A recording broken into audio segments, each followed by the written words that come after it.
The town of Ravenwood was nestled in a quiet valley, its people living mundane lives far from the chaos of big cities. One evening, a thick fog rolled into town, carrying the faint sound of carnival music. By morning, a massive circus had appeared on the outskirts, black and crimson tents towering over the fields, adorned with flickering lights.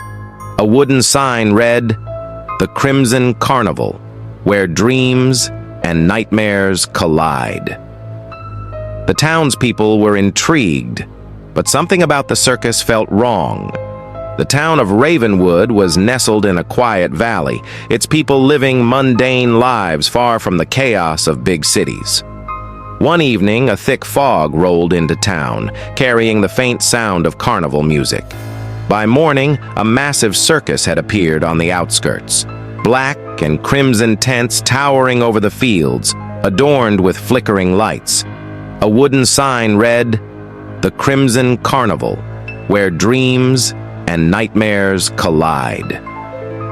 The townspeople were intrigued, but something about the circus felt wrong. As the circus continued its nightly performances, the town fell under its spell.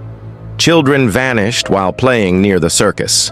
Teenagers dared each other to explore the forbidden tents, but never returned. The local priest, who had warned of the circus's sinister nature, was found lifeless in his church, his face frozen in a grotesque grin. In every case, the only clue left behind was a blood-red playing card, the Joker, with a wide painted grin and the words, "Life's a joke," scrawled on the back. Detective Amelia Kane, a sharp-minded investigator with a haunted past, was called to solve the case. Amelia had a reputation for solving the unsolvable, but this case tested her limits. She examined the playing cards, the circus grounds, and the accounts of terrified townsfolk. Yet every lead brought her back to one place, the Joker's tent. Amelia decided to attend a performance herself.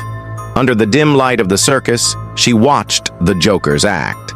His illusions were breathtaking, but she noticed something no one else did. Faint reflections of the missing townspeople in the cracked mirrors lining his stage. After the show, Amelia stayed behind, blending into the shadows. She followed the Joker into the maze of tents, descending into a hidden underground lair. What she saw froze her blood. Cages filled with the missing townspeople, their faces pale and their eyes wide with terror. They were forced to laugh uncontrollably, their cries muffled by the sound of carnival music. At the center of the chamber was the Joker, no longer hiding his true form. His painted face was a mask for something monstrous. His grin stretched unnaturally, and his laughter echoed with a demonic growl. Amelia realized the horrifying truth. The Joker was a demon who fed on the fear and laughter of his victims, growing stronger with every soul he consumed. Amelia armed herself with a shard of a broken mirror, knowing the Joker's illusions could only be countered by truth. As she confronted him, the Joker turned his attention to her, mocking her bravery. "Do you think you can stop me, little detective?" he hissed. "This circus is my realm, and here I am eternal." The Joker conjured terrifying visions, twisting reality to trap Amelia in her worst memories. But she fought back, using the mirror to reflect his illusions. The shard revealed his true form to the caged townspeople, breaking his hold on them. Furious, the Joker lunged at her, but Amelia plunged the mirror shard into his chest. His laughter turned into a bone-chilling scream as his body began to crack, bleeding crimson light. Amelia freed the prisoners, and together they set fire to the circus. The flames roared as the Joker's lair collapsed. His voice echoed one last time. "You can burn my circus, but you can't extinguish the joke.